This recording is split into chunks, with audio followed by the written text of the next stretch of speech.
Ken Trahan with Lenny Vangilder. It's our First NBC Bank Weekend Review, brought to you by First NBC Bank with 32 locations throughout the greater New Orleans area and beyond, including Florida, where First NBC Bank has expanded to. That's First NBC Bank, proud sponsor of SportsNola.com. What a Super Bowl, one for the ages, the 49th, maybe the best one ever.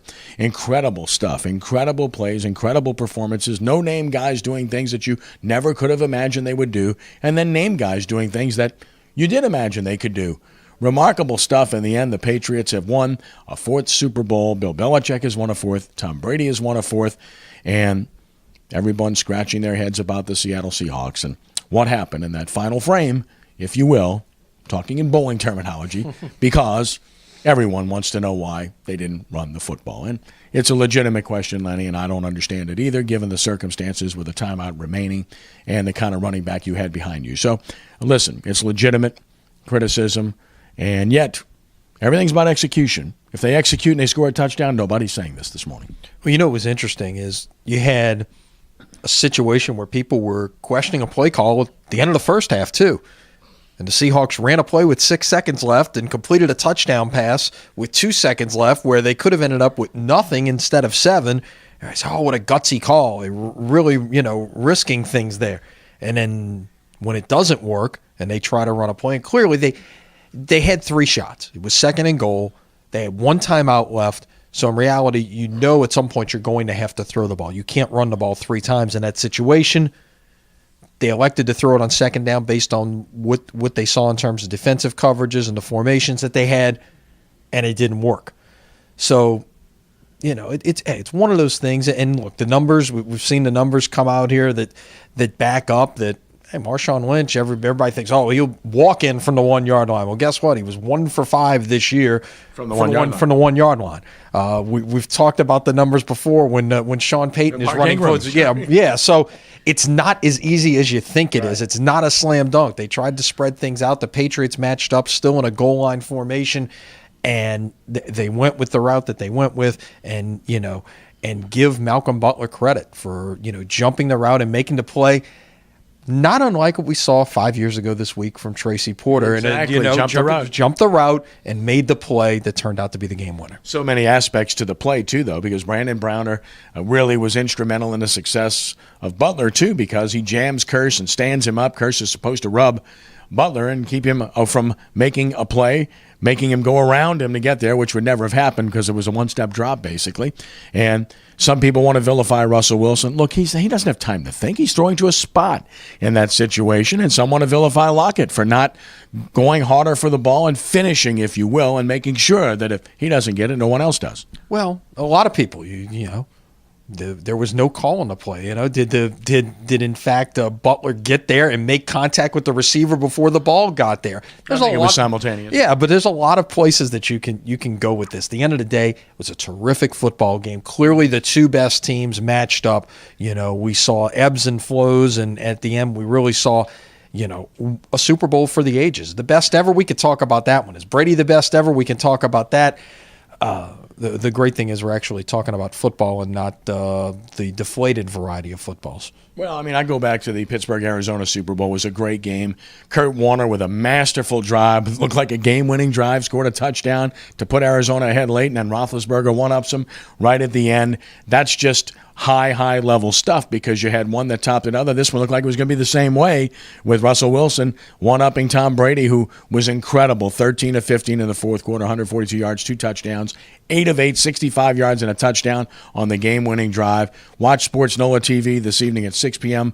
on WHNO Channel 20. We'll discuss whether Tom Brady is, in fact, the best ever, which I think he is.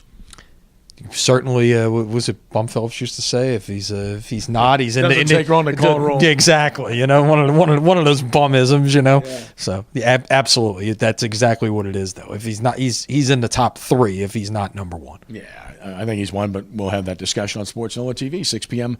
Monday night, WHNO TV 20. The New Orleans Pelicans, coming off of a huge win at home without Anthony Davis against the Clippers, probably have Davis back against another elite team. The Atlanta Hawks, the elite of the elite in the East, 20 straight wins, remarkable streak, incredible. It's a no-name team of sorts. It's a great team, and I stress team.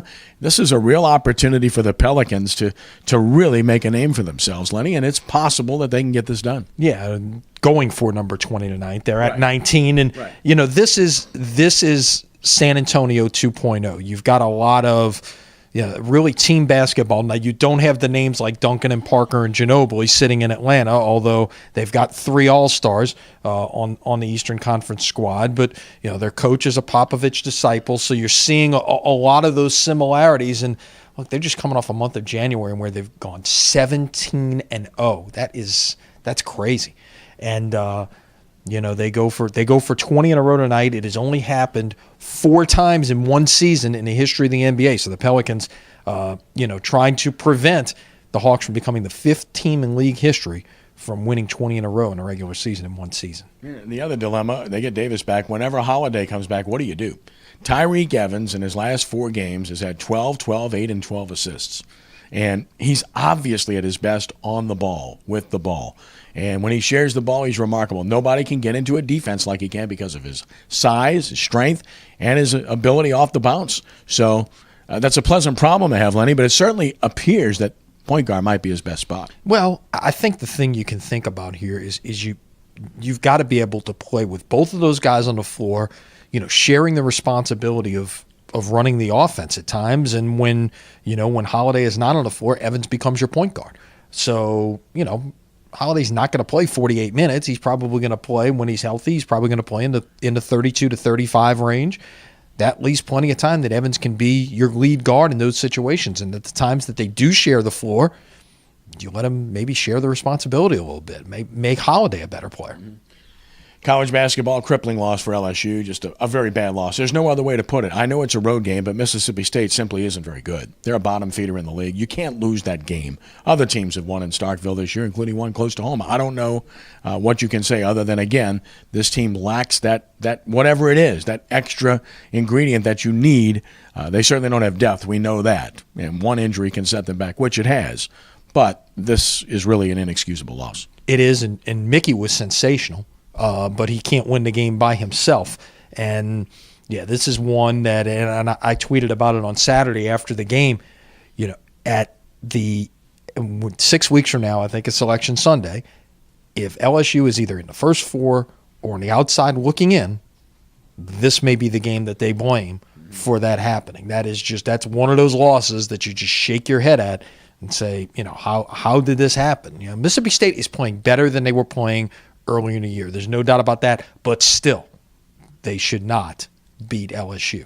No, this loss really kind of offsets a win against West Virginia as an example, moving forward where RPI considerations are concerned.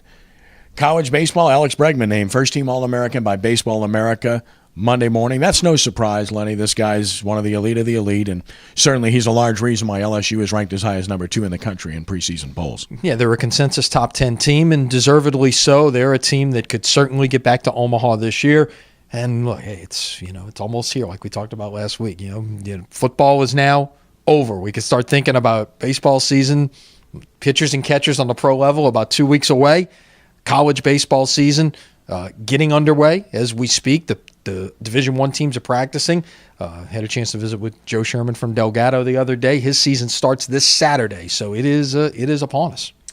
And then last but not least, National Recruiting Signing Day coming up on Wednesday. And, of course, we'll have full coverage at sportsnola.com and on WHNO with Prep Recruiting Insider on Wednesday evening, where you can watch videos and see them as well at sportsnola.com as we traverse the city. And still a few decisions to be made locally. Not that many, but a lot of decisions on a regional and national basis still to be made that can impact LSU, Tulane to a lesser degree, but certainly it's a fun week and it's a fun day, and we'll be all over it. Yeah, looking forward to it. LSU hoping for some good news Monday night.